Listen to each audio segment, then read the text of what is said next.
मेथाइनि मुङानो जाबाय जांख्रिथायारि मिजिंनि रिंनाय देंखो।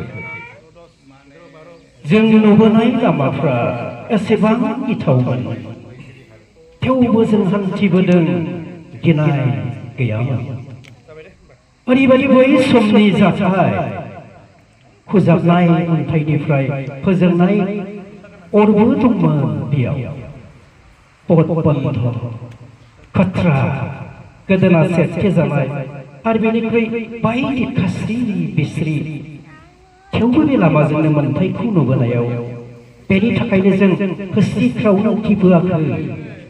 मानोना जों गुबुनफोरखौ नुबोदों बिदिजोंनो थाबायो आरो थाबायो दोंसे लामा, बेयो जांख्रिथायनि थिखिनि सौहैनाय थांखि। जायनि थाखाय जोंनि मिजिंफ्रा गोरबोआव जुजायनि अर जाबाय आरो गाबोननि फुंसिम बेयो बिदिनो थागोन। जांख्रिथायारि थान्दै जानानै दोंसे मेथाइ रोजाबनो आरो देरहासारनि जै होनो। एसेनोसै, बे खन्थाइ बेयाव जोब्बाय।